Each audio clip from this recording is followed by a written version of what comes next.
Assalamualaikum warahmatullahi wabarakatuh. Saya Fitriyatika Rohmah, semester 5. Di sini saya akan memaparkan tentang proses memori atau ingatan. Sebelum kita mengacu pada proses memori atau ingatan, sepatutnya kita mengetahui apa sih maksud dari memori atau ingatan itu.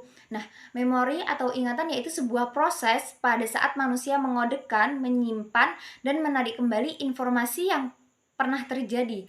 Setiap bagian dari definisi ini bisa kita simpulkan seperti perekaman, penyimpanan, dan penarikan kembali.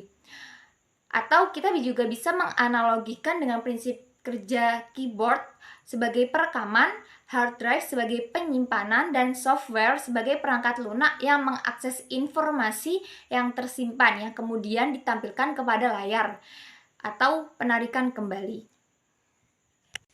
Kemudian sekarang proses terbentuknya sebuah ingatan. Nah, ingatan sebenarnya sudah terbentuk sejak kita lahir dan akan terus terbentuk selama kita hidup. Hipokampus adalah bagian otak yang terletak di lobus temporal otak yang berperan untuk mempertahankan ingatan.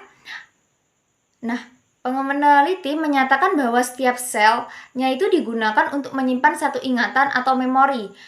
Saat ada rangsangan dan di lingkungan, maka ingatan akan terbentuk melalui 3 tahap. Yang pertama, tahap belajar, tahap retensi, dan tahap retrieval.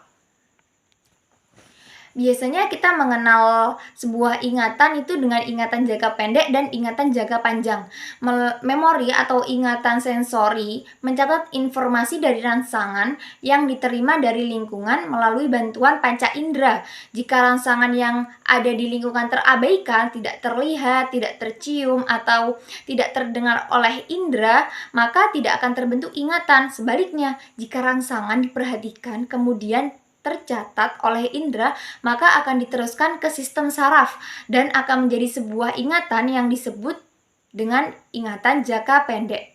Kemudian ingatan dalam jangka pendek ini hanya bisa bertahan selama 30 detik dan hanya dapat menerima sebanyak 7 buah informasi dalam satu memori. Nah, ingatan ini memiliki kapasitas yang cukup kecil, namun sangat berpengaruh pada kehidupan kita sehari-hari. Dengan mengandalkan ingatan jangka pendek, tubuh akan melakukan berbagai respon dan menjawab rangsangan yang ada dari luar. Setelah ingatan jangka pendek terbentuk, informasi yang terus diulang-ulang akan masuk ke dalam sistem ingatan jangka panjang untuk disimpan lebih lama lagi. Kemudian ingatan yang masuk ke dalam ingatan jangka panjang tidak akan terlupakan jika ada informasi-informasi yang baru. Informasi-informasi baru yang masuknya. Seperti saat pertama kali kita belajar untuk mengikat tali sepatu, saat itu ingatan tersebut menjadi ingatan jangka pendek. Kemudian jika setiap hari kita melakukan mengikat tali sepatu, maka hal itu akan menjadi ingatan jangka panjang. Setiap ingatan jangka pendek yang dipanggil atau diulang kembali atau ingatan dari suatu kejadian penting akan dikirimkan ke tempat penyimpanan ingatan jangka panjang. Nah, seseorang yang kehilangan ingatan jangka pendek akan lupa yang ia lakukan dalam waktu 5 atau 10 menit yang lalu.